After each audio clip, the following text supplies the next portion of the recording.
Hey everybody, Doug Rucker here with DougRuckerSchool.com and DougRuckerStore.com. Hey, want to do a quick video. Just had somebody text me about putting a system inside of a van and what he needs to look out for. So the biggest thing I want to go over is venting your bleach tank. I've talked about it before, but just want to do a dedicated video on venting your bleach tank and the importance of it. So stay tuned for that next.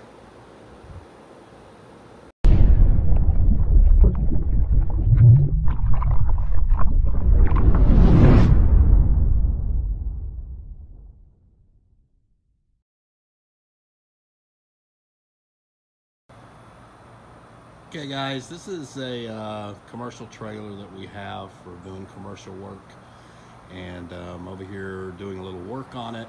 And one of the things that I'm doing is also getting it ready for my schools. I'm adding some equipment to it so I can show various options of different equipment that's out there when people come to the school. Hopefully we'll have this ready probably about another month, but you can see I've got one 8-gallon per minute Largo hot water machine, one of the best hot water machines I think that are out there.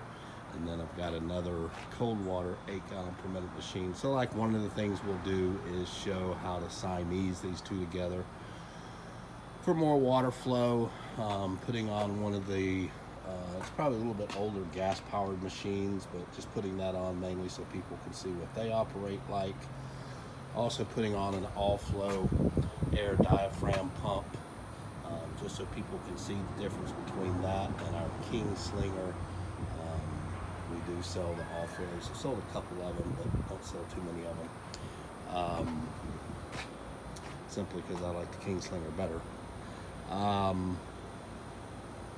So then I'm going to be adding 3 Hannay electric reels also on this, but and then here's the new compressor that we have that will power the off-flow air diaphragm. And then I'm going to try to get a booster pump on here too, just because, again, I just want people to be able to see all the different options out there when they come to my school. I think I'll probably be one of the only schools that have that. Yes, we'll get a 12 volt on here too eventually, so that way when the school's kind of wrapped up, we can go out to my house and we can go through all the equipment options and let people spray with different ones and just kind of see what they're all like.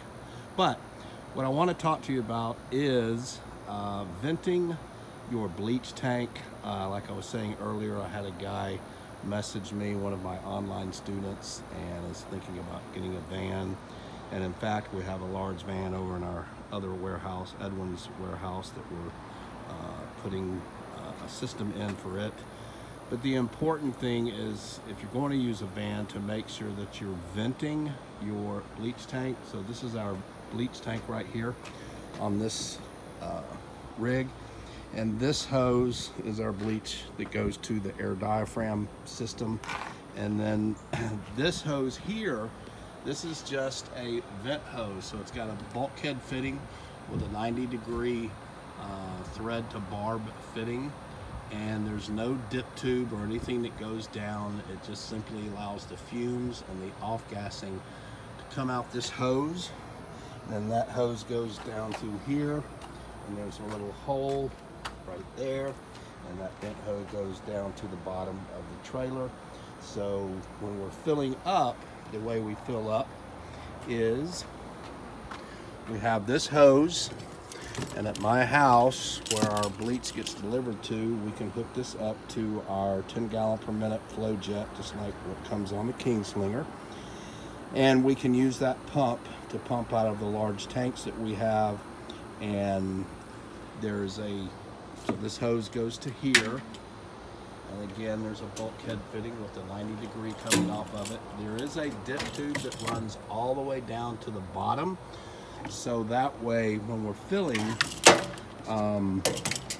the bleach tank, the bleach fills from the bottom. So if there's soap in there, we don't get all the bubbles and the suds coming up out of the cap. So that helps prevent an air gap and eliminates that.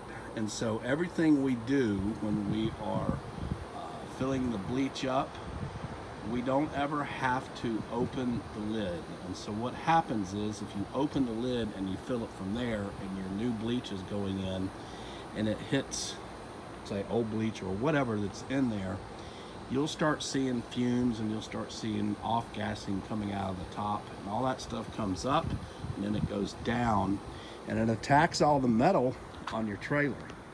And so I learned this several years ago from a gentleman by the name of Kevin Enderly, who's an old-time roof cleaner. In fact, he's the one that the KINGSLINGER design came from. He was the first ever to come out with the first little air compressor units with small little air diaphragm, medium-sized, large air diaphragm systems or whatever. But he was the first guy to come out with those many years ago. And so that's kind of where that design came from, was him. But he's a very smart guy and has made a lot of contributions to the industry. And so I just want to give him props. But that's where I got that vent hose idea from. It works because prior to that, on all my trailers, even had a truck that the bed just completely rotted out from the fumes, spills, things of that nature. So if you can get your tanks to where you never have to open that top lid right there so that you can fill it, and then you have the vent hose coming off for the fumes, then that's what you want to do. And that'll prevent a lot of rusting and a lot of damage to your trailer, hose reels, all your equipment. I mean, it just really does a wonderful job. This trailer is probably about 2 years old, does not have any rust on it. The other trailer at the house, which is probably 15 years old, it has a ton of rust on it from when we used to fill it up opening the cap. And so I know it works. I know some people may disagree, but I know for a fact that it works.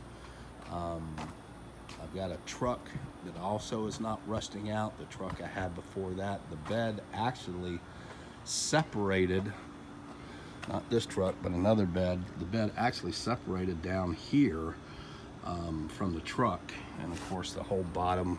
I've had 2 trucks actually. I had to take a truck off the road because I went to get a new hitch put on it, and they said we can't put a hitch on it because it's all rusted out underneath. So just be sure that you vent your bleach tank, especially if you're going to put something inside of a van, enclosed trailer, anything like that. It's very simple to do, very easy to do. Again, it's just a bulkhead fitting up at the top, no drop tube at the bottom. I think I put a 90 hose barb in there just so, you know, sloshing the bleach can't go straight up into this hose, but even if it does, it's just going to drain out. It's not a big deal. And then again, once it comes off that 90, you're just taking that hose and you're running it out the back down through the floor. So if this is an enclosed trailer or a van, you're just going to have to drill a hole inside and try not to make it too much larger than the actual hose. This is just 1/2-inch poly-braided hose that we're using, and that will help you keep the hole a little bit small, and then you can kind of seal up that hole with some type of material if you so choose to. You can get a rubber gasket for it. You can put some foaming sealer, whatever you want to use, some type of patching compound, whatever, right around the hole. This is an open trailer, so I'm not too concerned about that. But anyway, that's what I wanted to talk about. Hope this helps you guys. Be sure to leave me a comment, question. Don't forget to subscribe to the channel. And that'll help you get notifications every time I come out with a video that could be helpful. So if you have any questions about this, just leave it in the comments below. And thanks for watching. Y'all have an awesome day. It's a beautiful day in here in Houston, Texas, Porter, Texas. We got a school going on tomorrow with about 8 guys tomorrow. So we'll be going out cleaning a roof, cleaning a house, cleaning a driveway, teaching 8 guys, and then Tuesday is classroom time. And then also don't forget about the online video school that I have. Man, over 200 something videos, 250 videos, and it'll help you drastically cut your learning curve. So y'all be blessed, have an awesome day, and we'll talk to you soon.